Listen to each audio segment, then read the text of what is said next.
SVC மற்றும் ஆதித்யரம் movies தயாரிப்பில் ஷங்கர் இயக்கத்தில் ராம் சரண் நடிக்கும் கேம் சேஞ்சர் ஜனவரி 10 முதல் உலகமெங்கும். Mad Rabbit, India's finest audio wearable brand, starting at 999. கலிய பெருமாள் அவர்களுடைய மரணம் எப்படி நடந்துச்சு அப்படிங்கிறது எங்களுக்கு திரைக்கதையில் காமிச்சிருக்காங்க. நிஜ வாழ்க்கையிலும் அப்படிதான் நடந்துச்சா? திரைக்கதையில் பார்த்தீங்கன்னா பல சம்பவங்களை எங்கள் அப்பாவினுடைய கதையோடு சேர்த்து சொல்லியிருக்காரு. அவர் கதை சொல்கிற மாதிரியும் அவர் மேலே சில கதைகளை ஏற்றியும் செய்திருக்கார். சாதாரண ஒடுக்கப்பட்ட மக்கள் எந்த அளவுக்கு மாறாக்கு துணி கூட அப்போ போட முடியாது. அந்த மாதிரி அடக்குமுறைகள் இருந்தது. கூலி உயர்வு கேட்டாங்க, அதுக்காகவே அந்த கீழ்மணி சம்பவத்தில் கொளுத்துனாங்க. மாவா சொல்லுவார், கலை என்பது வெறும் பொழுதுபோக்கு சாதனம் மட்டுமல்ல, அது மக்களுடைய வாழ்வியலை பிரதிபலிக்கக்கூடியதாக இருக்கணும், அது மேம்படுத்தக்கூடியதாக இருக்கணும்னு அவர் சொல்லுவார். கதை ஓட்டத்துக்காக சில மாற்றி மாற்றி அமைச்சிருக்கிறாங்க. மைய நீரோட்டம் என்பது சரியாக பண்ணியிருக்கார். இது போராளிகள் தேசபக்தர்கள் தான், நக்சல்வாதிகள் தேசபக்தர்கள் தான் சொல்லி சுப்ரீம் கோர்ட் நீதிபதியில் உட்காந்து சேம்பரில் உட்காந்துட்ட சொல்லியிருக்காங்க. எல்லாத்துலேயுமே ஒரு மரண தைரியம் அவர்கிட்ட இருக்கும். சிறையில் இருந்தாலும் அந்த அதிகாரியுடைய சட்டையை பிடிச்சி உள்ள எடுத்து நீ மாற்றுங்கன்னு சொல்லுவாங்க. வேலையும் கிடைக்க மாட்டாங்க, என்னாருன்னு தெரிஞ்சு வேலையும் கொடுக்க மாட்டாங்க. நம்ம என்னத்துக்கு நம்ம இது மாதிரியெல்லாம் அவமானப்பட்டு ஏன் நம்ம இப்படி கடந்து இருக்கணும்? தற்கொலை செய்து கொள்ளக்கூடிய அளவுக்கு மிக கொடுமையான ஒரு வாழ்க்கையை அவங்க எங்கள் அம்மா அனுபவித்தாங்க. வழக்குக்கு பிறகு எங்கள் அப்பாவுக்கு தூக்கு தண்டனை கொடுத்துருவாங்க, எங்கள் அண்ணனுக்கு தூக்கு தண்டனை கொடுத்துருவாங்க, எங்களுக்கு ஆயுள் தண்டனை கொடுத்துருவாங்க. எங்கள் அப்பாவை பொறுத்தவரை மரண தண்டனை அப்படியே உறுதிதம் பண்ணுறாங்க. ஏன்னா அவர் அன்றைய காலகட்டத்தில்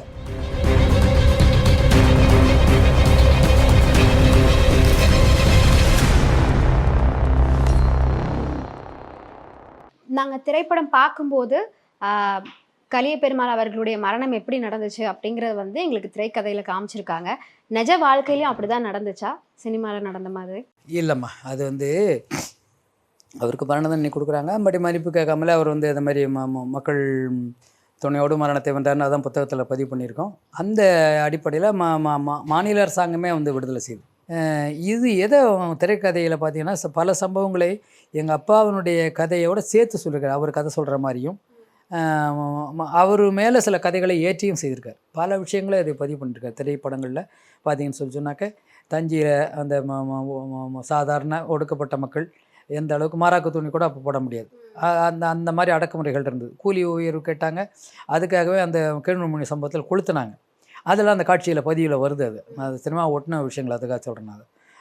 அந்த மாதிரி காட்சிகளை ஒட்டின மாதிரி காட்டுறாங்க. இந்த போராட்டத்தை இவர் அறுவடைக்கெல்லாம் நடத்தினார், போனார், அங்கேயும் அந்த மாதிரி நடந்தது அப்படிங்கிற விஷயங்களை அதை ஒப்பிட்டு காட்டுறாங்க. அந்த மாதிரி விஷயங்கள் அதே மாதிரி என்னென்னா தமிழரசன் நினைவுக்கு வருது. தமிழரசன் அடித்து படுகொலை செய்யப்பட்டார். அந்த சம்பவமும் நினைவுக்கு வருது. ரயில் தொடர்பான விஷயங்கள் அது. ஏன்னா அவர் ரயில் கவிழ்ப்புக்கு அந்த முக்கியமான அந்த கதையினுடைய மூலமே அதுதான் காட்டுறாங்க. அதுக்கு முழுக்க தமிழரசன் தான் திட்டமிடுறார். அதே மாதிரி ஒவ்வொரு காட்சியும் ஏதோ ஒரு தொடர்புடைய விஷயங்கள். இது கடைசி காட்சிகளை பார்த்தீங்கன்னு சொன்னாக்க சொல்லுவாங்க, இவர் உயிரோடு தான் இருக்கார் அப்படிங்கிற மாதிரி ஒரு செய்திகள். அப்படின்னா அது இருந்துட்டு ஒருத்தன் தெரியாமல் போலீஸ்காரன் சுட்டுருவான். இவங்களுடைய ஆணையை மீறி சுட்டுடுவான் அவன். ஆனால் சரி இருந்தால் போதும், முதல்ல அதுக்கு ஒரு திட்டமிடுவாங்க. சரி சுட்டானது பிறகு ஒன்று சொல்லுவாங்க, அது நம்ம இருந்தால் போதும், நம்ம முதல்ல அவர் தலைவரை நம்ம சமாதானப்படுத்திக்கலாம், பொதுமக்கள் மத்தியில் எதிர்ப்பு பயப்படுறாரு, இருந்தாலும் நான் சமாதானப்படுத்திக்கலான்ட்டு அவர் இருக்கிறதுன்னு சொல்கிறதே புதிய தலைமை உருவாகாமல் இருக்கிறதுக்கு வாய்ப்பாக இருக்கும். இப்படி அந்த திரைப்படத்தை ஒட்டி இந்த சமூக காலத்தில் நடந்த விஷயங்கள் அத்தனையுமே ரொம்ப சாமர்த்தியமாக இன்றைக்கு ஒரு விழிப்புணர்வு ஏற்படுற மாதிரி இன்றைக்கு எனக்கு ஒரு பொதுவான எழுச்சி இளைஞர்கள் மத்தியில், தமிழ் உணர்வுகள் மத்தியில், மனித உரிமையாளர் மத்தியில் அந்த சுயநிர்ணய உரிமை சிந்தனைகள் நிறைய வந்திருக்குது. அந்த காலகட்டத்தில் இதை அந்த காலத்தில் இதெல்லாம் பண்ணியிருக்கிறாங்க. அது மாதிரி அதில் என்னென்ன தவறு நடந்திருக்கு அதையும் சொல்கிறாங்க. பின்னால் அவங்க எப்படி தெரிஞ்சுக்கிறாங்க, முதல்ல தனிநபர்களை அழித்து ஒழிக்கிறதுங்கிற ஒரு திட்டம் இருந்தது. அதிலேருந்து நம்ம அப்படி செய்ய முடியாது, செய்தோம்னா இந்த மாதிரி எல்லாம் ஒடுக்குமுறைகளை கட்சிகளை நம்ம இழக்க வேண்டியிருக்கு, தோழர்கள் இழக்க வேண்டியிருக்கு அப்படின்னு அவர் சரணடைகிற மாதிரி அதை கூட காட்டுவாங்க. அதை நான் ஒருத்தம் போகிறதுல ஒன்றும் பிரச்சனை இல்லை, நீங்கள்லாம் மற்றவங்களாம் பாதிக்கூடாதுன்னு சொல்லி அந்த காட்சிகள்லாம் காட்டுவார். இந்த மாதிரி ஒவ்வொரு விஷயமாக இவரை கூட தொடர்புடைய விஷயங்களாகவே எல்லா விஷயங்களையும் அதில் சாமர்த்தியமாக அந்த விஷயத்தில் பதிவு பண்ணி காட்டியிருப்பார். அதுதான் அந்த ஈழச்சிக்கலையும் அதில் காட்டியிருக்காரு. அது மாதிரி எல்லா விஷயங்களும் அதை பதிவு பண்ணியிருக்காரு. வெற்றிமாறன் அவர்கள் படத்தை எப்படி இயக்கியிருக்காருன்னு நினைக்கிறீங்க? இப்போ நீங்கள் சொன்னீங்க எல்லா சம்பவங்களையுமே சாமர்த்தியமாக திரைப்படமாக்கியிருக்காருன்னு. ஸோ வெற்றிமாறன் அவர்கள் பற்றி சில வார்த்தைகள். வெற்றிமாறன் அதாவது சமீப காலமாக இதுக்கு முந்தி பார்த்திங்கன்னா தமிழ் திரையுலகம் வெறும் கற்பனா பாத்திரங்களை படைத்ததாகவே இருந்தது இதுக்கு முந்தி. கேரளா திரையுலகமும் மேற்கு வங்காள திரையுலகம் வந்து நம்ம யதார்த்தத்தை மக்கள் இதை வந்து பதிவு பண்ணுற மாதிரி இருந்தாங்க. ஆனால் இன்றைக்கு சமீப காலத்தில் அது குறிப்பாக இது போராட்டம் நம்ம அந்த இனத்துக்கு ஏற்பட்ட அழிவுக்கு பிறகு நிறைய பேர் புதிய இயக்குனர் வந்துட்டாங்க. நிறைய படிக்கிறாங்க, அவங்களெல்லாம் படித்தவர்களாக இருக்காங்கன்னு ஆச்சரியமாக இருக்குது. நிறைய செய்திகளை வந்து அவங்க வெவ்வேறு வழிகளில் சிறு திரைப்படங்களாகவும் குறும்படங்களாகவும் இதை மாதிரி நம்ம இதில் செல்பேசியில் கூட பதிவு பண்ணி அது வெளியில் வரலன்னா கூட பதிவு பண்ணி இந்த போக்குகளில் வரும்பொழுது இதில் நிறைய இயக்குனர்கள் உருவாகிறாங்க. அதில் வந்து குறிப்பிடத்தக்க ஒரு இயக்குனராக இந்த மக்கள் பிரச்சனையை, போராட்டங்களை, வாழ்வியலில் பாதிக்கக்கூடிய விஷயங்களை பதிவு பண்ணக்கூடிய ஒரு நபராக வந்து வெற்றிமாறன் வந்துடுறார். இதுக்கு முந்தைய அவர் எடுத்த ஒவ்வொரு படங்கள்லையும் ஏதோ ஒரு பாதிப்பை, யாராவது ஒரு பாதிக்கப்பட்ட சமூகத்தை இல்லை ஒரு பாதிக்கப்பட்ட நபரை காட்டி அதை என்ன சமூகத்தில் என்னென்னலாம் எடுத்திருக்கு அப்படிங்கிற விஷயங்களே கொண்டு வராங்க. அது மாதிரி இவர் தான் இல்லை, வேறு சிலரும் வந்து இப்போ ஜெய்பவன்லாம் கொண்டு வந்தாங்க. இதை மாதிரி பார்த்தீங்கன்னு சொன்னால் ஒவ்வொரு இதுலேயும் இப்போ தமிழ் திரையுலகில் மாறி இருக்குது. அதில் குறிப்பிடத்தகுந்த ஒரு நபராக வெற்றிமாறன் வந்து ஒரு கலவையாக ஜனங்களும் பார்க்கணும் அதை. அதே மாதிரி வந்து அந்த ஒரு உண்மை சம்பவங்களையும் நம்ம வந்து அடுத்த தலைமுறைக்கு கடத்தணுங்கிற ஒரு பொறுப்புணர்வு உள்ளமைக்க ஒரு கலைஞராக அவர் மாவா சொல்லுவார், கலை என்பது வந்து வெறும் பொழுதுபோக்கு சாதனம் மட்டுமல்ல, அது வந்து மக்களுடைய வாழ்வியலை பிரதிபலிக்கக்கூடியதாக இருக்கணும், அது மேம்படுத்தக்கூடியதாக இருக்கணும்னு அவர் சொல்லுவார். அதையும் வந்து செய்யக்கூடிய ஒரு நபராக அவர் இருக்கிறாரு. அந்த விஷயத்தில் அவர் நாங்கள் வந்து பாராட்டுறது. கதையில் சில கதை ஓட்டத்துக்காக சில வந்து மாற்றி அமைச்சிருக்கிறாங்க, அது இருக்க தான் செய்யும். மைய நீரோட்டம் என்பது சரியாக பண்ணியிருக்கார். இது வந்து போராளிகள் வந்து தேசபக்தர்கள் தான், நக்சல்வாதிகள் தேசபக்தர்கள் தான் சொல்லி சுப்ரீம் கோர்ட் நீதிபதியில் உட்காந்து சேம்பரில் உட்காந்துட்ட சொல்லியிருக்காங்க. அதே மாதிரி இவர் என்னென்னா இந்த போராளிகளை இவங்கெல்லாம் பண்ணால் பயங்கரவாதிகள் அப்படிங்கிறது போல இல்லை, அவங்க ஏன் பயங்கரவாதத்துக்கு போகிறாங்க அப்படிங்கிறத காட்டுறாரு. அது மாதிரி பயங்கரவாத தீர்வு இல்லைன்னு அவங்களும் ஒரு முடிவுக்கு வராங்க. அவங்களும் வந்து மக்கள் திரளத்தில் எங்கள் அப்பாவும் அந்த முடிவுக்கு வந்துடுறார். அதை வந்து அந்த மக்கள் துணையோட மரணத்தை என்ற நூலில் பதிவு பண்ணியிருப்பார். அதில் அது மாதிரி மக்கள் திரட்சியை நம்ம வந்து இது பண்ணுறது மூலமாக தான் நம்ம ஒரு விடுதலையை பெற முடியும்னு சொல்லி ஒரு அழைப்பும் அதில் கொடுத்துருப்பார். அதையும் அந்த இதில் கோட்பாடுகளை காட்டியிருப்பார். இப்படி மைய நீரோட்டத்தையும் சரியான முறைகளில் எடுத்துகிட்டு போய் எப்படி சேர்க்கணுமோ அதை செய்திருக்காரு. அந்த விஷயத்தில் அவரை நம்ம பாராட்டலாம். தமிழரசி அப்படிங்கிற கேரக்டர் பவானி ஸ்ரீ நடிச்சிருக்காங்க. அதில் வந்து வேற ஒரு தோழருடைய பொண்ணாக வந்து காமிச்சிருக்காங்க. பட் நிஜ வாழ்க்கையில் பெருமாள் அவர்களுடைய பெண்ணு தான் தமிழரசி. அண்ட் வந்து சிறையில் தான் உங்களுக்கு கல்யாணம் நடந்துச்சு அப்படிங்கிற இன்ஃபர்மேஷன் எங்களுக்கு கிடைச்சது. அதை பற்றி சொல்ல முடியுமா? ஆமாம், எங்கள் முதல் தங்கி அவங்க இது மாதிரி சரிப்பட்டு நாங்கள் வந்த சமயத்தில் இந்த குடும்பத்தை பார்த்துக்கிட்டதே எங்கள் அம்மாவுக்கு அடுத்து எங்கள் அம்மாவுக்கு துணை அவங்க தான் வயது வந்து பெண்ணு கொஞ்சம் பக்குவம் பண்ணவங்க. அவங்க வந்து ஒரு குறிப்பிட்ட கட்டத்துக்கு பிறகு பக்கத்தூரில் ஒரு இளைஞர் வந்து எங்கள் சகோதரி விரும்புகிற பொழுது மறுபடி சிறைக்கு திருமணத்தை நம்ம சிறையிலே வச்சுக்கலாம் அப்படின்னு சொல்லி அவங்க முடிவு பண்ணும்பொழுது சிறைக்கு வந்து அதிகாரிகள்லாம் ஒத்துக்கிறாங்க. முதல்ல ஒத்துக்கிட்டு அவங்க மாலையை மாற்ற போகிற நேரத்தில் வந்து பார்த்தீங்கன்னு சொல்லி சொன்னாக்கா அது தடுக்க வராங்க. அப்போது வந்து அதோட தியாகலாம் அங்கே இருக்காங்க. அவங்களாம் வந்து இந்த பாடல்கள்லாம் பாடி அதை வாழ்த்துக்கள் சொல்லி அந்த திருமணத்தை இது பண்ணுறாங்க, வரவேற்கிறாங்க. கடைசி நேரத்தில் ஏதோ மேலிடத்துலேருந்து இதில் அறிவிப்பில் அந்த அதிகாரி வந்து அந்த திருமணத்தை அந்த மாலை மாற்றிக்குள்ளே தடுக்கிறது வரார். அப்போ எங்கள் அப்பா கையை பிடிச்சி சிறை அதிகாரியுடைய சட்டையை பிடிச்சி உள்ளார எடுத்துக்குவார். அது எங்கள் அப்பாவுடைய தைரியங்கிறது அதுதான். எல்லாத்துலேயுமே ஒரு மரண தைரியம் அவர்கிட்ட இருக்கும். சிறையில் இருந்தாலும் அந்த அதிகாரியுடைய சட்டையை பிடிச்சி உள்ளார எடுத்து நீ மாற்றுங்கன்னு சொல்லுவார். அப்படி அந்த திருமணம் எங்கள் சகோதரி திருமணம் அந்த திருமணம் நடந்தது. அது ஒரு திருமணம். அதேமாதிரி என்னுடைய ரெண்டாவது சகோதரி நாங்களாம் சிறை விட்டு விளையும்போது அது ஒரு சாதி மறுப்பு திருமணம். நீதிபதி கிருஷ்ணயர் வந்து தலைமை தாங்கி அதை நடத்தி கொடுத்தார். அந்த மாதிரி ஒவ்வொன்றும் ஒவ்வொரு மாதிரியாக எங்களுடைய திருமணங்கள், எங்கள் வாழ்க்கை முறைகள்லாம் பார்த்திங்கன்னா எங்கள் அப்பா காலத்தில் தாலி அவருக்கு சில சங்கடங்கள் இருந்தது கட்டுறதில். எங்கள் 5 பேர் எங்கள் குடும்பத்தில் பெண்கள் பிள்ளைகள் 3 பேர், ஆண் பிள்ளைகள். நாங்கள் யாருமே எங்கள் குடும்பத்தில் தாலியை பண்ணிக்கிட்டு கட்டினது. நாங்கள் வந்த பெண்ணுக்கு நாங்கள் அது மாதிரி கட்டினதில்லை. அது மாதிரி வந்த மாப்பிள்ளைங்களும் அது மாதிரி கட்டக்கூடாதுன்னு சொல்லி தான் அதை பேசி அந்த மாதிரி இது பண்ணோம். அதே மாதிரி சாதி மறுப்பு திருமணம்னு வரும்போது எங்கள் அப்பாவுடைய பேரப்பிள்ளைன்னு பார்த்தா 11 பிள்ளைகள். 11 பிள்ளைகளை பார்த்தோன்னா பல்வேறு சமூகத்தை சேர்ந்தவர்களை தான் அழுத்தி திருமணம் பண்ணியிருக்காங்க. கிட்டத்தட்ட 9 பேர். அது மாதிரி இன்னும் ஒரு பையனுக்கு தான் திருமணம் ஆகலை. ஒரு 2 பேர் தான் அதே சமூகத்தை உறவினர்களை திருமணம் பண்ணியிருக்காங்க. அதுலேயும் ஒரு வாழ்வே இல்லை. அவர் ஒரு வழிகாட்டியாக அதை குடும்பத்தோடு அரசியலுக்கு போகணும். அது குடும்பம் இல்லாமல் அரசியல் கிடையாது. அந்த திருமணம் பண்ணக்கூடாதுங்கிற மாதிரி கேள்விகள் வரும். குடும்பமாக சேர்ந்து நிற்கிறது தான் புரட்சி இதாக இருக்கும் அப்படிங்கிற விஷயங்களை அந்த விஷயத்தில் அந்த கதை ஓட்டத்தையும் அதில் வந்து அதில் பதிவு பண்ணியிருப்பாங்க. அப்படி தான் வந்து எங்களுடைய வாழ்க்கையும் எங்கள் குடும்ப வாழ்க்கையும் எங்கள் அப்பா எங்களுக்கு உதாரணமாக நடவடிக்கைகள் இருந்தார். மற்ற தோழர்களுக்கும் வழிகாட்டியாக இருந்தார். விஜய் சேதுபதி அவர்கள் தான் கலிய பெருமாள் கேரக்டர் பண்ணியிருக்காரு. ஸோ திரையில பார்க்கும்போது அப்பாவை பார்க்குற மாதிரியே இருந்துச்சு அவங்களுக்கு. எப்படி அந்த இருந்துச்சு? உணர்வு அதாவது என்னன்னு சொல்லிச்சுன்னா அந்த அவர் கொஞ்சம் பேசுவது விதங்கள் உடல் மொழி இதெல்லாமே கிட்டத்தட்ட வந்து அப்பா அவனுடைய பிரதிபலிப்பாக இருந்தது. இந்த முகம் ஒற்றுமை எல்லாம் அப்படியே இருந்ததுன்னு சொல்லிட முடியாது. அது காட்சிகள் நம்ம கொஞ்சம் கொஞ்சம் சில வித்தியாசங்கள் இருக்க தான் செய்யும்.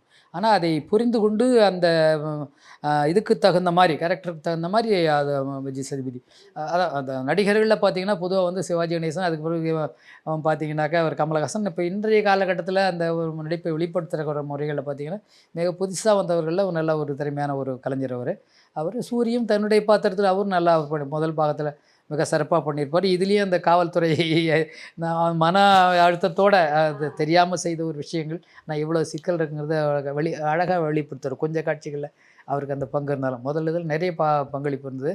அதனால் அவரும் பண்ணிருக்காங்க. அந்த அம்மாவும் ஒரு அமைதியான இது எப்படி அப்படிங்கிற விஷயங்களை எங்கள் அம்மா மாதிரியே அதை பிரதிபலிச்சிருக்காங்க. அதனால் நல்லா அமைச்சிருக்காரு. ஒவ்வொரு இதையும் பார்த்து கதையை எப்படி அமைச்சாரோ அதுமாதிரி பாத்திரங்களையும் பார்த்து நல்லா அமைச்சிருக்கிறார். அப்பா போராட்ட வாழ்க்கையில இருக்கும்போது அப்போ உங்களுடைய குடும்ப நிலை எப்படி இருந்துச்சு? அப்பாவை அடிக்கடி பார்க்க முடியுமா, பேச முடியுமா? ஆரம்ப காலத்தில் எங்களுடைய வாழ்க்கை சந்தோஷமாகவும் மகிழ்ச்சியாகவும் ரொம்ப ஆனந்தமாகவும் அன்பாகவும் இருந்ததுமா. அது வந்து இப்போ எங்கள் தொடக்க காலகட்டத்தில் பார்த்தீங்கன்னா எங்கள் அப்பா வந்து அதான் பெரியார் இயக்கத்தில் வந்து அவர் வந்து ஒரு ஈர்ப்பு அவருக்கு கல்லூரியில் படிக்கும்பொழுது ஏற்படுது. அங்குள்ள வேறுபாடுகள் மத நெருக்கடிகள் அந்த காலகட்டத்தில் அவரை வந்து ஏதும் போர் குணம் மிக்கவர். அவர் எப்பவுமே எதிர்க்கணும் அப்படின்னு நினைக்க உள்ள ஒரு இதாக இருந்தாலும் அன்றைய காட்டகத்தில் அப்போ வந்து அவரை வந்து இது ராமம் பட்டை போட்டுக்கிட்டு வரும்னு சொல்லி அந்த நிர்வாகம் சொல்கிறாங்க மயிலத்தில். அதற்கு எதிராக வந்து ஒரு எதிர்ப்பு நிலையை காட்டணும் அப்படின்னு போகும்போது அதே மத குறி ராமத்தை போட்டுக்கிட்டு அவர் வந்து போவார். அப்போ நீ இந்த ஒன்றுமே வேணாம்ப்பா, நீ ராமம் போடாமல் பட்டை போடலாம் கூட ராமம் போட்டு வராதுன்னு சொல்லி அது மாதிரி அவங்களுக்கு அங்கே அந்த மாதிரி போராட்டம் நடத்தி அது அவங்கள வந்து இதுப்படுத்தினவர், நெறிப்படுத்தினவர். அதை இங்கே வந்து நெருக்கடிகளில் இதுக்கு போகிறாரு, உங்களுக்கு திருவையார் போகிறாரு. அங்கேயும் இதே மாதிரி வந்து அங்கே வந்து பெரும்பகுதி பிராமணர்களுடைய நிறைந்த பகுதி அங்கே. அந்த இது இப்போ தான் எல்லா வெளிநாட்டுக்கு ஓடிட்டாங்களோ அன்றைய அந்த ஆதிக்கம் நிறைந்த பகுதி அது. அவங்க செல்வாக்குள்ளவர்கள். அந்த இதில் அந்த கல்லூரிலையும் தமிழ் கல்லூரிலையும் பிரச்சனை இருந்திருக்குது. அவங்களுக்கும் தனி விடுதிகள்லாம் இருந்திருக்குது. அப்போது அந்த விடுதியில் இவர் கீழே இருந்த இடத்துல ஒரு இடத்துல தண்ணி எடுத்து குடிச்சுவாருன்ட்டு அவங்களெல்லாம் ஆமாம் இது எதிர்ப்புகள் காட்டும் பொழுது இவருக்கு இயல்பாக தண்ணி குடிச்சிருவார். எடுத்து உடல்நிலை சரின்னு மாத்திரை எடுத்து குடிச்சிருவார். அப்போ வந்து அவங்க வந்து அதை பெரிய ஒரு எதிர்ப்பாக காட்டி தண்டனைக்குரிய விஷயமாக நிர்வாகத்தில் கொண்டு போகும்போது அதை எடுத்து புத்த உலக சிற்பகம்னு சொல்லிட்டு பெரியாரிய ஒரு மாணவர் அணி மாதிரி அதை உருவாக்கி ஒரு கூட்டு தான் தனிநபராக போராடாமல் நம்ம எதிர்த்து நிற்கணும் அப்படிங்கிற இடத்துல அப்போ வந்து அதை போராடி அதை வெற்றி பெற்றாருது. அந்த சமயத்தில் பெரியாரே அடித்து கூட்டம் நடத்துறதுக்கு முயற்சி எடுத்தார். அவர் பெரியார் அந்த சமயத்தில் போகல, ஆனால் வீரமணி போயிருக்கிறாங்க. வெள்ளாற்றன் கரையில் அவங்க அந்த சமயத்தில் வந்து தஞ்சையில் நடத்தியிருக்கிறாங்க. அப்போ கல்லடி வீச்சு அது இதெல்லாம் அப்போல்லாம் மிக கடுமையான நெருக்கடிகள்ங்கிறது வந்து பெரியாரிய இயக்கங்களுக்கு மிக கடுமையான நெருக்கடிகளில் பின்னால் வந்து இப்போ அதுக்கு பிறகு படித்து முடிச்சுட்டு ஒரு புலவராக வர்றாரு. அது குடும்ப வாழ்க்கைங்கிறது வந்து அவர் அடிப்படை இருந்தது. அவருக்கு வந்து நிலம் ஒரு குறிப்பிட்ட அளவு ஒரு 18-20 ஏக்கர் நிலம் இருந்தது. அதற்கு பாசன வசதிகள் எல்லாமே இருந்தது. அன்றைய காலகட்டத்தில் அந்த அது ஆயில் இன்ஜின், அதுக்கு பிறகு மோட்டார் வசதிகள் இதை மாதிரிலாம் இருந்தது. எங்கள் தாத்தா ஒரு அடிப்படையான ஒரு இதை பண்ணி வச்சுருந்தார். மாடுகள் இந்த சின்ன பண்ணைகள் மாதிரி அந்த சமயத்தில் ஊரில் ஒரு 4-5 இதில் ஒரு செல்வாக்குள்ள குடும்பமாக இருந்தது. அவர் வேலைக்கு வந்து அவர் போகிறது வழியிலும் கூட அவர் வந்து நல்லா ஒரு இதில் தான் இருந்தார். மறுபடி அவர் திருமண வாழ்க்கைக்குன்னு போகிறார். திருமண வாழ்க்கை பெண் தேடும்போது தான் பக்கத்தில் ஒரு 4 கிலோமீட்டரில் எங்கள் அம்மாவை பார்க்குறாரு. அவங்க வந்து என்னென்னு சொன்னால் ஒரு வள்ளலார் பக்தர் குடும்பம், ஒரு சிவ பக்தர் குடும்பம். அந்த ஏரியாக்களில் பார்த்தா சோழருடைய அந்த இது கட்டுமானங்கள் நிறையா இருக்கும். அது வந்து இந்த கோயில்கள் பெரிய கோயில்கள்னு சொல்லுவாங்க. பெரும்பாலும் சிவன் கோயில்கள் நிறையா இருக்கும். அது திருவட்டத்துறையிலையும் உண்டு. இந்தாண்ட பக்கத்தில் 4 கிலோமீட்டரில் எங்கள் ஊரில் பெண்ணாடத்தில் சிவன் கோயில் உண்டு. அதுக்கப்புறம் 20 கிலோமீட்டர் பார்த்திங்கன்னா விருதாலயத்தில் உண்டு. அப்படியே சிதம்பரம். இந்தாண்ட பார்த்திங்கன்னாக்கா ஆண்டியம், ஜெயங்கொண்டம் எல்லா இடத்தையும் சுற்றி பார்த்திங்கன்னா நிறைய கோயில்கள் இருக்கும். அந்த மாதிரி தாக்கமுடைய ஏரியா அந்த ஏரியாலாம் பக்தர்களுடையது.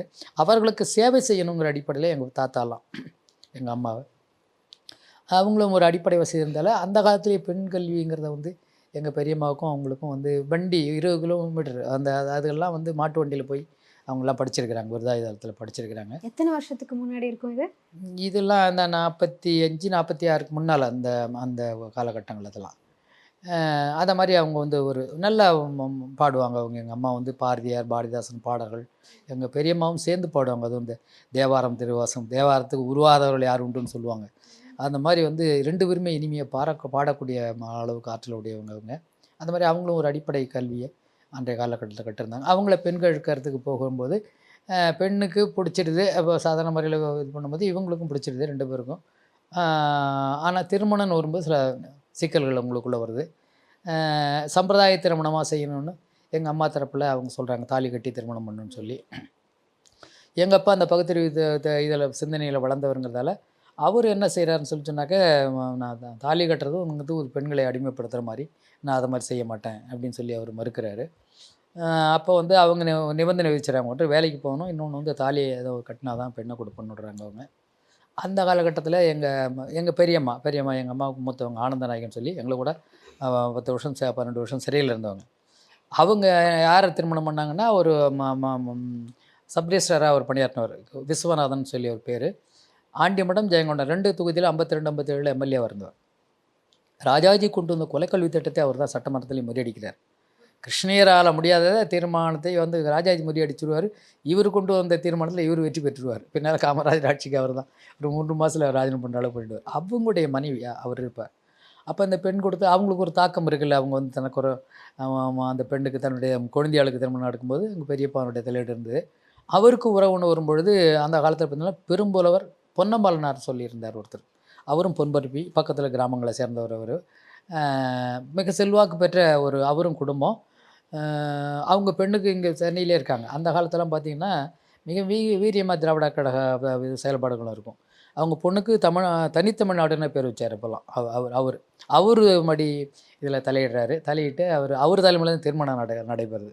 அப்போ என்னென்னு சொல்லணும்னா, தாலி தானே கட்டுறது தானே மறுக்கிற, அப்போ மாலையெல்லாம் கட்டி கொடுத்துட்றோம், நீ மாற்றிடுவேன் அப்படின்னு சொல்லி எங்கள் பெரியப்பா அவர் எல்லாம் பேசி அந்த திருமணத்தை அப்படி நடத்துகிறாங்க. அது வந்து அவர் அது ஒரு இது. அதில் இனிமையான வாழ்க்கைகள். அவங்க 2 பேரும் எங்கள் அம்மா ரொம்ப இயல்பாக அன்பானவங்க. இந்த படத்தில் இந்த மஞ்சு வாரியார் வர்ற கேரக்டர் மாதிரி ரொம்ப அமைதியான பெண்ணாகவும் ரொம்ப அமைதியாக. எங்கள் பெரியம்மா ரொம்ப வலிமையான தைரியமானவங்க. அந்த மகளிர் சங்கத்துக்கெல்லாம் தலைமையாக இருந்தவங்க. அவங்க ஆதிக்கம், அந்த எதிர்ப்பு குணம்லாம் நிறைய வெளிப்படுத்துவாங்க அவங்க.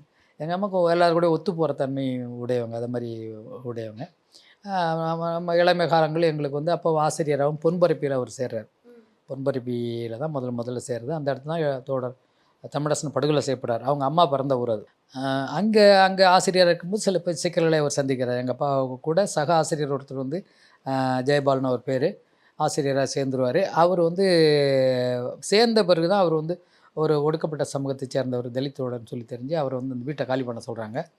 அப்போ எங்கள் அப்பா வந்து அங்கே உள்ள பகுதியில் உள்ள சில முற்போக்கு சக்திகளை தன்னுக்கிட்ட பயின்று இருந்த மாணவர்கள், அவர் கிருஷ்ணமூர்த்தின்னு பேர், இப்போ இன்னமும் அவர் வந்து ஒன்றிய பெருந்தலைவராக திமுகவில் இருந்தவர், ஒன்றிய தலைவராகவும் கட்சியில் இருந்தவர், அவர் இன்னமும் இருக்கார். அவரே சொல்லியிருக்கார் இந்த கதைகளெல்லாம். நாங்கள்லாம் சேர்ந்து போய் தான் அந்த ஆசிரியரை வந்து அதே வீட்டில் தங்க வச்சோம். ஆசிரியராக இருக்கும்போது சரி, அதுக்கு வந்து மாணவராக இருக்கும்போது சரி, அந்த சுயமரியாதை இதில் வந்து அவர் பங்களிப்பு நல்ல பெரிய பங்களிப்பு. அவருடைய ஆசிரியருடைய அந்த இதை வந்து சுயமரியாதை அவர் வந்து அன்றைக்கெல்லாம் பண்ணியிருக்கிறாரு. அந்த ஆசிரியர் என்ன பண்ணியிருக்காருன்னா, பின்னால்னா அவங்களுடைய பிள்ளைகளுக்கு அவருக்கு புலவருக்கு ஒரு நன்றி செலுத்த இதை வழியாக இவருக்கு ஒரு மரியாதை செய்யணுங்கிற அடிப்படையில் அவங்க பிள்ளைங்களுக்கெல்லாம் அருள் நம்பி, வள்ளுவன் நம்பி அப்படின்னு சொல்லி அவங்க பிள்ளைங்களுக்கு எங்கள் எங்கள் அப்பாவனுடைய பிள்ளைகளாக இருக்கக்கூடிய எங்கள் பேரையே அணைச்சிலாம் அவர் வச்சுருக்கிறாங்க. இதெல்லாம் பெரிய வரலாறு இருந்த விஷயங்கள்லாம். இப்போ நீங்கள் பேசும்போது அம்மாவை பற்றி சொன்னீங்க இல்லையா? ஸோ அப்பாவுடைய போராட்டங்கள் எல்லாத்தையுமே நாங்கள் வந்து திரைப்படத்தில் பார்த்துட்டோம். ஆனால் அப்பா இல்லாமல் 5 பிள்ளைங்களையும் வச்சுக்கிட்டு வீட்டில் அம்மா கண்டிப்பாக பெரிய கஷ்டப்பட்டிருப்பாங்கல்ல. ஃபினான்ஷியலி சரி, ஃபிசிக்கலி சரி, எமோஷ்னலி அவங்களுக்கு வந்துட்டு ஒரு நிலை இருந்திருக்காது. அவர் என்ன பண்ணுறாரு, சிறையில் அவரை என்ன தண்டிக்கிறாங்கன்னு தெரியாமல் பிள்ளைங்களை வச்சுட்டு இங்கே தனியாக தவிச்சிட்டு இருந்திருப்பாங்க. ஸோ அம்மாவுடைய போராட்டங்களை நீங்கள் சொல்லி நாங்கள் தெரிஞ்சுக்கிட்டா நல்லா இருக்கும்னு நினைக்கிறேன். அது வந்து ஆரம்பத்தில் பார்த்திங்கன்னா அவங்க வந்து இந்த மாதிரி ஒரு நல்ல வாழ்க்கை வாழும்பொழுது எங்கள் வீட்டு முன்னால் அந்த ஒவ்வொரு பொங்கல் விழாவாக இருக்கட்டும், வேறு எந்த ஒரு விழாவாக இருந்தாலும் சரி தான், அந்த ஊரில் கிராமத்தில் கூடிய அந்த இளம்பிள்ளைகள் பூரா அங்கே தான் வந்து நிற்பாங்க. அந்த கும்மி பாரதியார் பாடலாக இருக்கட்டும், மற்ற இதாக இருக்கட்டும், இது பண்ணி ஒரு மிக ஒரு இன்பகரமான அந்த தமிழ் கலாச்சாரத்தை இது பண்ணக்கூடிய விழாவாக ரொம்ப சிறப்பாக நடத்திட்டு இருப்பாங்கள்ல, ஒரு மரியாதைக்குரியவர்களாக இருப்பாங்க. அன்பு அன்பை வெளிப்படுத்தும். அதுக்கு தாண்டி அவங்க இந்த இந்த துயரம் அவங்கள வந்து சந்திக்கக்கூடிய சூழல் இருக்கும் வருதுன்னா, எங்கள் அப்பா கொஞ்சம் தீவிரமான அரசியல் ஈடுபடுறார். முதல்ல ஒரு புலவராக இருக்கார், அதுக்கடுத்து விவசாய சங்க தலைவராக இருக்கார், அதுக்கடுத்து கம்யூனிஸ்ட் கட்சியில் ஈர்க்கப்பட்டு போகிறாரு. ஒடுக்குமுறை அடக்குமுறைகளுக்கு எதிராக வந்து ஒரு பெரிய தீர்வுன்னு வரும்போது கம்யூனிஸ்டுகளாக தான் இருப்பாங்க அப்படின்னு சொல்லி திராவிட கழக சிந்தனையில் இருக்கும்போது ஒரு பகுத்தறிவு சிந்தனை, சுயமரியாதை, பெண் விடுதலை, தலித் விடுதலை, இந்த மாதிரி ஒரு இதில் இருந்தவர் ஒரு வர்க்க போராட்டம் விடுதலையும் அதாவது தீர்வாக இருக்கும் விவசாயிகளுக்கும் சரி, கூலி விவசாயிகளுக்கும் சரி, சமூகத்தை தான் விடுவிக்கிறவர். சிந்தனைக்கு அடுத்த கட்டம் அவர் தவறாரு. அதில் அவருக்கு ஜனநாயக போராட்டங்களில் ஈடுபடும் நிறைய சலிப்புகள் ஏற்படுது. சர்க்கரை ஆலை விஷயங்கள்லாம் அதில் சொல்லியிருப்பாங்க, அந்த திரைப்படத்தில் சொல்லியிருப்பாங்க. அப்படி உங்கள் சர்க்கரை ஆலை ஒன்று இருக்குது, அவர்களை எதிர்த்து அவர்கள் விவசாயிகளுக்காக அவங்களுடைய கூலி இதுக்காக அந்த கரும்பு விலைக்காக போராடி இருக்கிறாங்க. தொழிலாளர் உரிமைக்காக போராடும் பொழுது நிறைய சங்கடங்களை அவங்க சந்திக்க வேண்டிய ஒரு சூழல் வந்தது. அவரை வந்து இந்த இதில் பதிவு பண்ணுவாங்க பல இடங்கள். அவரை கொலை செய்யறதுக்கு கூட நிர்வாகங்கள் திட்டமிடுறாங்க. இவங்க வீரியம் மிக்கவருங்கிறதால அந்த பகுதிகளில் எந்த ஒரு சாதி பாகுபாடு மத வேறுபாடுகளை கட்சி வேறுபாடுகளோடு பார்க்காம யார் பாதிக்கப்பட்டு வந்தாலும் உடனடியாக அவங்களுக்கு போய் ஒரு நிற்பார், இவங்களுடைய அமைப்பு போய் நிற்கும். அதனால் வந்து இவர் மேலே பெரிய ஒரு மரியாதை உண்டு. சமூக ரீதியாகவும் எங்களுக்கு அந்த நம்பிக்கைகள்னாலும் வந்து பெரும்பான்மை சமூகத்தைச் சேர்ந்த வன்னிய சமூகத்தைச் சேர்ந்தவர் அவர் ஒடுக்கப்பட்ட சமூகத்துக்கு ஆதரவாக அங்கே நின்னார். இந்த தனி கோவலை முறையை எதிர்த்து இது பண்ணார். முடிதிருத்த முடியாது நம்ம இவங்களெல்லாம் போய் தலித்துகள்லாம் அங்கே உள்ள கடைகளில் அதெல்லாம் அதை செய்ய வச்சார். இப்படிலாம் அதை அந்த பகுதிகள் செய்து அதை தாண்டி வாழ்வியல்ல இந்த குடிசை இங்கெல்லாம் இடித்து போட்டுக்கிட்டு இருக்காங்க. அப்போ திடீர்னு காலி பண்ண சொல்கிறாங்க. ஒடுக்கப்பட்ட மக்கள் இந்த இதிலெல்லாம் இதில் தங்கியிருக்காங்க, கோவம் ஓரம் அந்த ஓரம்னு சொல்லி. அதை மாதிரி அங்கே தங்குகிற பொழுது ஒரு இடத்துல வந்து அது மாதிரி ஒரு பள்ளிக்கூடத்து பக்கத்தில் ஒருத்தர் வீடு கட்டிடுவார். அதை உடனடியாக பஞ்சாயத்து போர்டில் பிரித்து எடுத்துகிட்டு போடுவாங்க. அவங்க வந்து முறையிடும்பொழுது என்னென்னா அவங்க கட்சிக்காரங்க உடனே வாங்கன்னு சொல்லி அந்த பஞ்சாயத்து போர்டில் இருக்கிறத அந்த அருகால் கழிகளை எடுத்துகிட்டு சொல்லி ஒரு மணி நேரம் 2 மணி நேரத்தில் கட்டி இந்த மாதிரி அதிரடியான வேலைகள்லாம் நிறைய அந்த காலத்தில் செய்தார். அதனால் வாத்தியார் அப்படின்னு சொல்லி அவரை பொதுவாக மக்கள் மொழியில் அழைப்பாங்க. அவர் இயல்பாக ஆசிரியர்னாலும் கூட வாத்தியார்னு சொல்கிறது என்னென்னா, அவர் எம்ஜிஆர் அந்த காலத்தில் வாத்தியார்னு பேர் பொதுமக்கள் மத்தியில் அந்த திரைப்படத்தில் அவர் இந்த ஏழைகளுக்காக போராடுறது வர்றதுங்கிற மாதிரி அந்த இது இருந்தது. பகுதிகளில் அவங்க வந்து மக்கள் வந்து நீ வாத்தியார், நீ தான் நிஜ வாத்தியார் அப்படின்னு சொல்லிட்டு அந்த அந்த அளவுக்கு ஒரு செல்வாக்குடையவராக அதிலெல்லாம் இருக்கும் வரையிலும் நல்லா இருந்தாங்க. அதை தாண்டி இதெல்லாம் தீர்வாக இல்லைன்னு அவருக்கு சலிப்பு வரும்பொழுது ஒரு 10 ஆண்டுகளில் ஒரு பெரிய மாற்றம் வந்துடும், புரட்சி வந்துடும் அப்படின்னு சொல்லிட்டு அவங்க ஒரு நம்பிக்கையில் நக்சல்வாரியில் ஏற்பட்ட அந்த எழுச்சி வந்து இவரையும் ஈர்க்குது. கோவை அப்புன்னு சொல்லி ஒரு தோழர் இந்த நக்சல்வாரி இதில் கோவை அப்பு தான் முன்னணி முதல் தலைவர். அவர் கூட கோதண்டராமன் வழக்கறிஞர் சமீபத்தில் இறந்து போனார். குசேலருக்கு அவர் குருன்னு சொல்லலாம். அவரை தொழிற்சங்கத்தில் இன்னும் இருக்கார். எங்கள் அப்பா இவங்க ஒரு முப்பெரும் தலைவர்னு சொல்லுவாங்க. அந்த இதில் ஈடுபடுகிற பொழுது தான் வந்து இந்த அறுவடை இயக்கங்கள் போக்குவரத்தெல்லாம் அவங்க ஈடுபடுறாங்க. அந்த அறுவடை இயக்கம் ஈடுபடுற வரலையும் அங்கே ஜனநாயக போராட்டங்களை இது மாதிரி இது விவசாயிகளுக்காக போராடி நிறைய ஆர்ப்பாட்டங்கள் போராட்டங்கள் நடத்தும்போது இதெல்லாம் கூட இழுத்து ரயில்வே கேட்டெல்லாம் இழுத்து சாத்தி சாவிலம் தீவுலையும் கிடச்சிருக்கிறாங்க. அது மாதிரி நிறைய காவல்துறை எடுத்து சண்டை போட்டிருக்காங்க. அதெல்லாம் நடந்திருக்குது. அதிலெல்லாம் ஜாமீனில் வருவாங்க, வெளியே வந்துடுவாங்க, போடுவாங்க, ஜனங்கள் நிற்பாங்க. அதனால் ஒன்றும் பெரிய தெரியல. அதை தாண்டி இவங்க வந்து அதிதீவிர நடவடிக்கை தனி நபர்களை அழித்து ஒழிப்பது தான் தீர்வுன்னு அப்போ அந்த கட்சியில் ஒரு முடிவுக்கு வரும்பொழுது அந்த அமைப்பில் இவர் போய் தலைமையை இவரும் ஈடுபடுகிற காலகட்டத்தில் அந்த நடவடிக்கைகளை 1-2 செய்ய வேண்டியிருக்கு அந்த பகுதியில். அது அந்த பொருளாதார பறிமுறை அதெல்லாம் ஒன்றும் வரல. இந்த நெல் அறுவடை இதெல்லாம் ஒன்றும் பெருசாக வரல. ஜனங்கள் மத்தியில் அவருக்கு ஒரு அங்கீகாரம் இருக்குது. எதிராக இருக்கக்கூடியவர்களே வந்து பாதிக்கப்பட்டவர்களே அவர் போல் புகார் கொடுக்க மாட்டாங்க. அவர் புலவர் வந்து ஒரு நேர்மையான அவர் வந்து அவர் தனக்காக எதுவும் பண்ணிக்கிறதில்ல. அவர் ஏதோ ஒரு பொது தத்துவத்தில் இப்படி பண்ணுறாரு, இருந்தாலும் அவர் விரோதம் எங்களுக்கு வேணாம் அப்படின்ட்டு அந்த பாதிக்கப்பட்டவர்களோட புகார் கொடுக்க மாட்டாங்க. அது மாதிரி ஒரு காவல் நிலையத்தில் இருக்கட்டும். அப்படி அந்த தாண்டி அந்த இது வரும்பொழுது அங்கே வந்து ஒரு தற்காப்பு நடவடிக்கைக்காக வெடிகுண்டு செய்கிறாங்க எங்கள் தென்னந்தோப்பில். அதை இந்த திரைப்படத்தில் பதிவு பண்ணியிருக்கிறாங்க. அதில் ஒரு மகனும் கூட வருவார்னு சொல்லுவாங்க. அதில் எங்கள் அண்ணன் வர்ற மாதிரி அதில் ஒரு இது காட்டியிருப்பாங்க. எங்கள் அண்ணன் தான் இருக்கார். நான் அப்போ அதெல்லாம் பண்ணல, கல்லூரியில் படிச்சுட்டு இருந்தேன் நான். அதனால் அது எனக்கு அந்த சம்பவங்கள்லாம் தெரியாது. அதன் பிறகு தான் அந்த நெருக்கடிகள்லாம் ரொம்ப அதிகமாக சந்திக்க வேண்டிய சூழல் வருது. அந்த இதுக்கு பிறகு மத்திய அரசு வழக்கு அதை வந்து மிக தீவிரமாக அடக்குமுறை, ஒடுக்குமுறைகள், வழக்கு பதிவு பண்ணுவதற்கான சில முயற்சிகள்லாம் அவங்க எடுக்கும்போது சொந்தக்காரங்கள, ஊரை எல்லாத்தையும் அடித்து நாசம் பண்ணுறாங்க. அந்த இதில் வந்து இவங்க எங்கள் அப்பா வந்து தலைமறை வேண்டிய சூழல் வந்துடுது. அதில் வந்து அந்த வெடி விபத்தில் வந்து 3 தோழர்கள் இறந்து போகிறாங்க. சர்ச்சில், கணேசன், காணியப்பன்னு சொல்லி. அதில் கணேசன் வந்து அண்ணாமலை பல்கலைக்கழகத்துடைய மாணவர், கெமிக்கல் இன்ஜினியரு. காப்பா அரவாணன் அவருக்கு வந்து உறவினரும் கூட.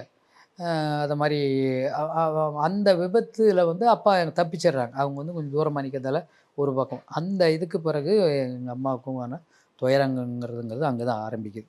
அதில் வந்து தலைமுறை எங்கள் அப்பா வராங்க.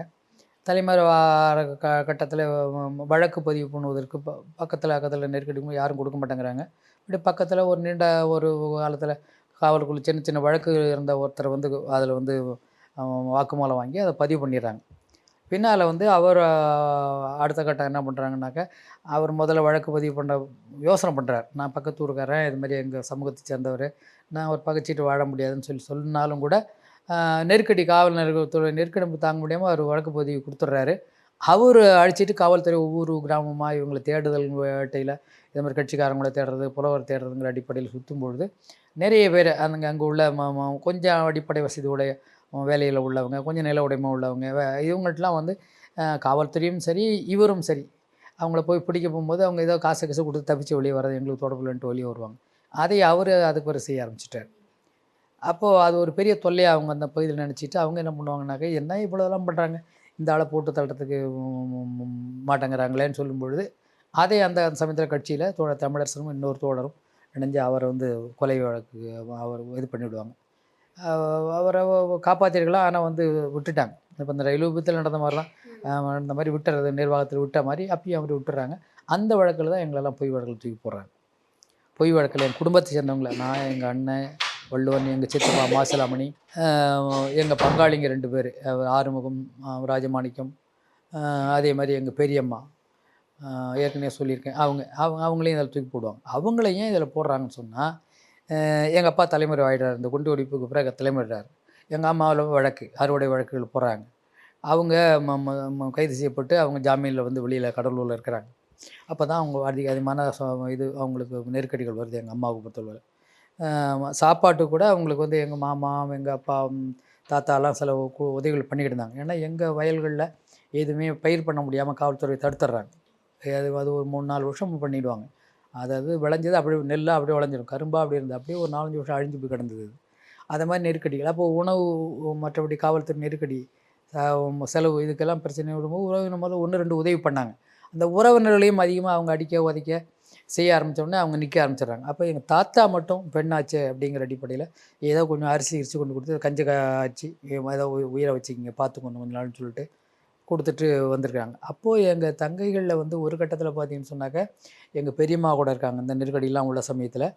அது எங்கன்னா அரியலூருக்கு பக்கத்தில் லிங்கத்தடிமேடுன்னு ஒரு இடம் இருக்குது. அங்கே அனாதைகளுக்கான பிள்ளைகளுக்கு, அதாவது ஆதரவு பெற்றோர்கள் இல்லைன்னா அங்கே அந்த இதில் வந்து உள்ளூரோட பள்ளியாக சேர்த்து விட்டுடலாம். அது எங்கள் பெரியப்பா காலத்தில் செய்தது. அதில் வந்து எங்கள் பெரியப்பா அவர் இறந்துட்டார். எங்கள் பெரியம்மா அதை நிர்வாகம் பார்த்துருந்தாங்க. அப்போது எங்கள் தங்கையை வச்சு அவங்க பார்த்தாங்க. 3 தங்கைகள். அப்போ ஒரு தங்கை வயதுக்கு வந்திருந்தாங்க, 2 பேர் வயதுக்கே வரல. அப்போ அந்த வயசில் காவல்துறையில் அவங்கள அது மாதிரி அங்கே வச்சு பாதுகாப்பு கொடுக்கக்கூடாது, அவங்கள வந்து ரோட்டில் விட்டால் தான் அவர் தலைமுறை வாழ்க்கையை விட்டுட்டு முடிச்சுட்டு வருவார்னு நெருக்கடி கொடுக்குறாங்க. ஒரு பக்கம் எங்கள் அம்மா தலைமுறை இதில் வந்து ஜாமீனில் வெளியில் இருக்கிறாங்க. இப்போ ஒரு பக்கம் பெண்களுக்கு பாதுகாப்பு கொடுக்குறதுன்னு இவங்க கொடுக்குறதை வந்து கொடுக்கூடாங்கிறாங்க. அவங்க எங்கள் பெரியவங்க போல்டாக அதை முடியாதுன்னு விடுவாங்க. நான் வந்து அவர் சட்டத்துக்கு விரோதமாக இருக்கார், அரசாங்கத்துக்கு விரோதமாக இருக்கார் அப்படின்னா அவரை நீ பிடிச்சிக்கோ, நேராக பண்ணி அதை செய்துக்கோ. நான் இங்கே ஊரில் இருக்கக்கூடிய பிள்ளைகளுக்கெல்லாம், அனாதை பிள்ளைகளுக்கு நான் ஆதரவு கொடுக்குறம்போது ஏன் தங்கச்சி பிள்ளைகள் நான் விட்டுற முடியாதுன்னு சொல்லிட்டு அவங்க வந்து பாதுகாப்பு கொடுக்குறாங்க. அதுக்காகவே அவங்கள வந்து பின்னால் அப்போ வந்து அவங்கள மிரட்டுறது அவங்க பயப்படல. பயப்படாமல் அவங்க என்ன பண்ணிடுறாங்கன்னாங்க, மேலே அப்போது வந்து அவர் காங்கிரஸில் 10 வருஷம் எம்எல்ஏ இருந்தாலும் சுப்பிரமணியங்களுக்குலாம் அவங்க தகவல் கொடுத்து பேசுகிறாங்க. அவர் அருள்கிட்ட கூப்பிட்டு, அப்போ ஐஜி அருள், இந்த மாதிரிலாம் அவங்களுக்குலாம் தொந்தரவு பண்ணக்கூடாதியா அப்படின்னு சொல்லி அவங்க சொல்லிடுறாரு. இந்திரா காந்திக்கு புகார் போகுது இவங்க மூலமாக. அவர் சுப்பிரமணியமாக சொல்லிடுறாரு, நீங்கள் அங்கே ஒரு புகார் போட்டு எனக்கு ஒன்று குடும்பம் நகலை இப்படிலாம் வர்றதை வந்து காவல்துறைக்கு பெரிய சங்கடமாக வருது. அது அவமானமாக அவங்க கருதுறாங்க. அப்போ அவங்கள எங்கள் பெரியம்மா ஒன்றும் அவங்க செய்ய முடியல. அப்போ நீ இதை பண்ணிவிட்டு உன் செல்வா காட்டிட்டு எங்களுக்குன்னு காவல்துறைக்குன்னு சில பிரச்சனை இருக்குது, நாங்கள் வரும்போது பார்த்துக்கணுன்ட்டு அந்த வழியில் மிரட்டிட்டு போடுவாங்க. மிரட்டுற சமயத்தில் தான் இந்த கொலை நடந்து போகுது. முதல்ல விபத்து, வெடிகுண்டு விபத்து, அதுக்கு பிறகு அது வழக்கு, அதுக்கடுத்து அந்த வழக்கு தொடுத்தவரை கொலை பண்ணிடுறாங்க. அந்த கொலை வழக்கில் தான் எங்கள் குடும்பத்தை பூரா ஒன்றாக்குறாங்க, சேர்த்து விட்றாங்க. அதில் எல்லாரும் என் குடும்பத்தை 7 பேர், அதில் எங்கள் பெரியம்மாவும் சேர்ந்து பங்காளிகளை ஏன் அதில் சேர்க்குறாங்கன்னா, இந்த கொலையை நாங்கள் தான் செய்தோம் அப்படின்னு சொல்லுங்கன்னு சொல்லி சாட்சிக்காக அவங்கள கூப்பிட்றாங்க. அது நாங்கள் பார்க்காத சொல்ல மாட்டோம்னுறாங்க. பொதுவாக கிராமப்புறத்தில் அந்த நேர்மை உண்டு. அது அவங்க சொந்தக்காரங்களும் கூட. அவங்க என்னென்னு சொன்னால் அது மறுத்துடுறாங்க. நான் இல்லைன்னா ஒன்று வழக்கில் போடுவாங்க, வழக்கில் போட்டு போட்டுடுறாங்க. அவங்க என்ன வழக்கில் அந்த மாதிரி அவங்க ஆயுள் தண்டனை அது எங்களோட இருந்தாங்க. அந்த மாதிரி அந்த கொடுமைகள்லாம் அவங்க 12 வருஷம் இருந்துட்டு தான் சரி விட்டு வெளியே வந்தாங்க. அது எல்லாம் ஒரு பொய் வழக்கு. அந்த சமயத்தில் அடக்குமுறை, இந்த குடும்பத்தை அடக்கினால்தான் இவரை இருந்தால் தான் அடுத்து இதை பார்த்து கட்சிக்கு யாரும் வரமாட்டாங்க அப்படின்னு சொல்லிட்டு அந்த திட்டமிட்டு அந்த சமயத்திலேருந்து அந்த லோக்கல் மாவட்ட செயலர், அந்த சமயத்தில் திமுக மாவட்ட செயலர், எம்எல்ஏ அவங்கெல்லாம் கொஞ்சம் எதிராக இருந்தாங்க. அந்த அவங்க ஆலை நிர்வாகம், போலீஸ் எல்லாம் சேர்ந்து தான் அதை பண்ணது. அந்த வழக்கில் அதை பண்ணது. அதில் இருந்து தான் நெருக்கடியில் அந்த இதுலேருந்தே இந்த வெடிகுண்டு வெடிச்சதுலேருந்தே நெருக்கடிகளை சந்திக்கிறாங்க. உறவினர்கள் ஒரு அடிச்சுன்னு ஒடுக்குறாங்க. எங்கள் சொந்த வாழ்க்கை வசதிகள் எதுவும் இல்லை, எந்த கொலையிலையும் நாங்கள் பொருளாதாரத்துக்காக பயிர் பண்ண முடியாது, அது மாதிரிலாம் தடுத்து போட்டு வச்சுருவாங்க. இதை எதிர்கொள்வதில் ரொம்ப சிரமப்பட்டு எங்கள் பெரியம்மாவும் கடைசியில் அந்த வழக்குலாம் வர்ற சமயத்தில் எங்கள் அம்மாவிட்ட கொண்டு பிள்ளைகளை விட்டுட்டு போயிடுறாங்க. 3 பேரும் கொண்டு இது மாதிரி அங்கேயே நெருக்கடியாக இருக்குமா, நீ வச்சுக்கிட்டுருன்னு சொல்லிட்டு கடலூர் விட்டுட்டு போவாங்க. கடலூர் கழுத்து போட்டுக்கிட்டு இருக்காங்க. அவங்க ஒரு சின்ன குடிசையில் தங்கிட்டு. அப்போ அவங்களுக்கு இந்த உணவு சிக்கல் இதெல்லாம் வர முடியாமல் காவல்துறையை தடுக்கிற பொழுது வேலையும் கிடைக்க மாட்டாங்க. என்னாருன்னு தெரிஞ்சு வேலையும் கொடுக்க மாட்டேங்கிறாங்க. அப்போ தற்கொலை பண்ணிக்கணும், நம்ம என்னத்துக்கு நம்ம இது மாதிரியெல்லாம் அவமானப்பட்டு ஏன் நம்ம இப்படி கடந்து இருக்கணும் அப்படின்னு சொல்லிட்டு அவங்க குடும்பத்தில் அவங்க தங்கைகள்லாம் சேர்ந்து எங்கள் அம்மாவை முடிவு பண்ணும்போது, அதில் சின்ன தங்கையாக இருந்தவங்க ஒருத்தவங்க அஞ்சுகம் அவங்க சொல்லியிருக்காங்க, நம்மளை அப்பா போராடி தானே வாழ சொல்லியிருக்கிறாரு, நாம் ஏன் இதை மாதிரிலாம் செய்யணும் அப்படின்னு சொல்லி அதை சொன்ன உடனே சின்ன பிள்ளை சொன்னதால் அன்றைக்கி அவங்க மனமாற்றத்தை ஏற்பட்டு அதை தப்பிச்சிருக்கிறாங்க. அந்த அளவுக்கு கொடுமை, தற்கொலை செய்து கொள்ளக்கூடிய அளவுக்கு மிக கொடுமையான ஒரு வாழ்க்கையை அவங்க எங்கள் அம்மா அனுபவித்தாங்க. அது எங்கள் அப்பா கைதுக்கு பிறகு அது கொஞ்சம் குறைஞ்சிது. அது கொஞ்சம் குறைஞ்சிது. மறுபடியும் ஊருக்கு அது பிறகு அவங்க ஜாமீனில் இது பண்ணிட்டு வெளியே போகிறாங்க. அப்போ தோழர் கல்யாண சுந்தரம், அப்போ கம்யூனிஸ்ட் கட்சி தலைவர் அங்கே இருந்தவர், அவர் அந்த பகுதியில் மாநாடுக்குன்னு போகும்போது பார்க்குறாரு, இதை மாதிரி இவங்களாம் கொடுமைகளை அனுபவிச்சிருக்காங்க அப்படின்னு போகும்போது, அவங்க வயல்வெளியில் பயிர் கூட செய்ய விட மாட்டேங்கிறாங்க, இந்த மாதிரிலாம் இருக்குது அப்படின்னும்போது எப்படி அந்த பின்பள்ளிகளை வச்சும் வாழ்வாங்கன்னு சொல்லும்போது, அப்போ கட்சியில் மாநாட்டில் பொதுக்கூட்டத்திலேயே அவர் அறிவிக்கிறார், போய் அந்த குடும்பத்துக்கு உதவி செய்யுங்க, யார் வந்தாலும் எந்த அடக்கம் வந்தாலும் நான் பார்த்துக்கிறேன்னு அவர் வேண்டுகோள் வைக்கிறாரு. அதை எடுத்து அந்த பகுதியில் உள்ள கட்சி தோழர்களும் பொதுமக்களும் ஏறு, கலப்பை, மண்பெட்டி அதெல்லாம் எடுத்து விவசாய கருவிகள் எடுத்து போய் அந்த நிலங்களை எல்லாம் சீர் பண்ணி கொடுக்குறாங்க. கூலி விவசாயிகள் உழைப்பை தாரமாக கொடுக்குறாங்க, கூலி கேட்காம.